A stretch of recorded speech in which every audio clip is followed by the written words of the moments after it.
Hello, I'm Frank Hanaway, and welcome to Big Journey, Small Steps. I want to start off today by saying a little bit about Orlando and how terribly sad I am for the parents of all those who died and their loved ones and their friends and their extended community. And I have been proud of the LGBT community for the way it's responded with love and bonding and not with a lot of hateful rhetoric, or if that's happening, I certainly haven't seen it. So I believe that all this is, I'm recording this on Tuesday the 14th, and my understanding is if you live in Florida that blood is needed. The first day they got overwhelmed, but as time goes on, less and less people respond. If that's something you do, then perhaps this is a good time to donate. With so many injuries in the hospital, if you can imagine. So anyway, I'm very sad and had hoped we'd move beyond this kind of thing, but I don't know what made me think that. Well, today I want to talk about something, back to Mom. So, when my father and brother both passed away 4 years ago, within 3 months of each other, like Daddy was October the 8th, and I think Arthur was February the 7th. I mean, that close. And Arthur was sick during that time, and but Mom had already begun to show signs of Alzheimer's, but all the doctors were telling us that it wasn't Alzheimer's. And so she was acting very strangely, and her reactions were unusual for us. You know, families generally know how families mourn. And it was too much to expect. I mean, I knew this, but my mother lost her husband and her son. I lost my brother and my father. And to lose a child, especially, it was like Arthur was always under her care. So it wasn't like he grew up and moved away. He was still being cared for. So that was all very difficult. So when people would say, "How's your mother?" I would say, "Ask me in a year." Well, within a year, nothing had changed. And things had actually gotten a little bit worse.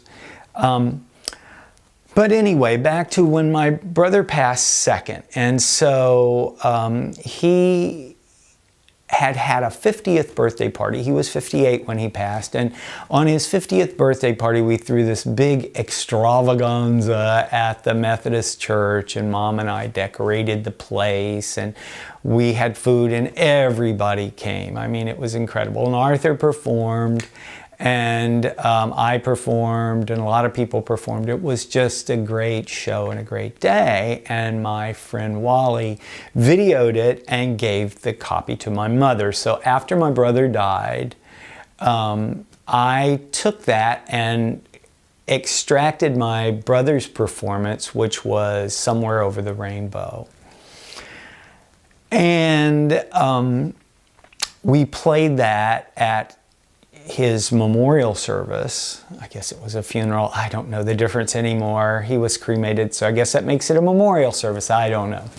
I don't know. That is an interesting question. Anyway, I guess it's just whatever you call it, isn't it? So, and it was wonderful and painful to watch. But then I put it on DVD for my mother, and I heard her screaming one day, and I ran in and she said, "Oh, look, it's Arthur." And she was playing the DVD, and then it just would get to the point that everybody that came in the house, and I would say, "Could you please you know, I know this is your way of grieving, but can you do it when I'm not around? And she never honored my request. And she would try to force me to watch it over and over. And I kept saying, you know, people grieve differently and this hurts me. And it was one of the first real signs I had that my mother wasn't able to respond how she had responded previously.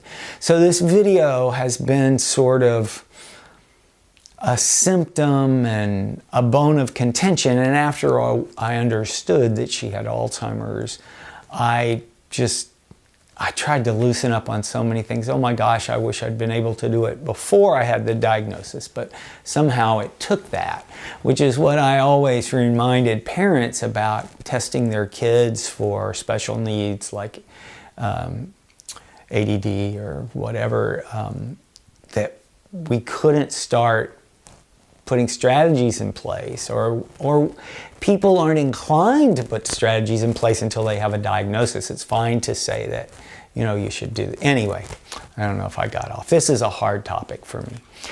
So anyway, I've loosened up on that, but my mother sort of uses it against me now when she's bored. She wants us to entertain her, and I try to come up with things that she'll like, and then she turns her nose. I think I'm supposed to just sit there, and I'm not going to do that. I do it a lot, but anyway. So my mother's wish is that everybody on the planet see this video of my brother singing Somewhere Over the Rainbow, and it is very moving. He was a wonderful performer.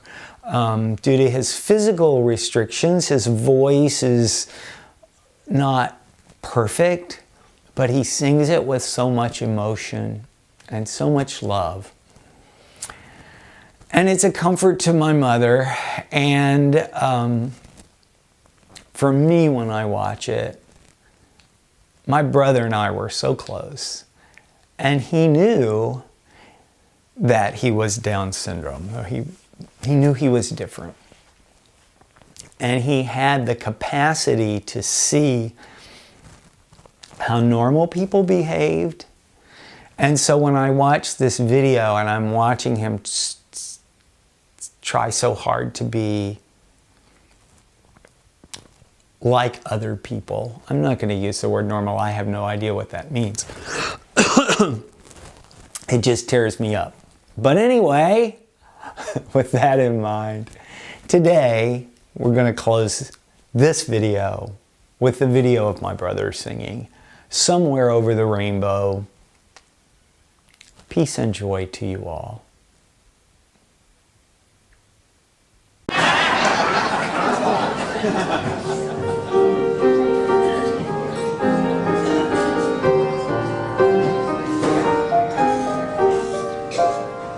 When all the world is a hopeless somewhere and raindrops tumble all around, heaven opens a magic place. When all the clouds starting up the sky, there's a rainbow highway to be found. Lady, from your window pane to a place behind the sun, thus a stepping on the road.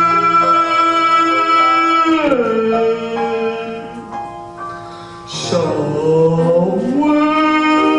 over the rainbow, way up high, there's a land that I heard of once in a lullaby. Somewhere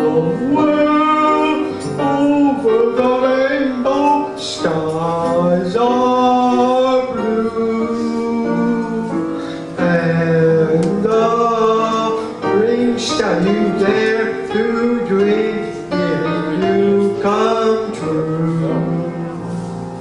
Someday I will stop on the star and wake up where the clouds are far behind me, where troubles melt like living rocks, or where up on the chimney tops, that's where you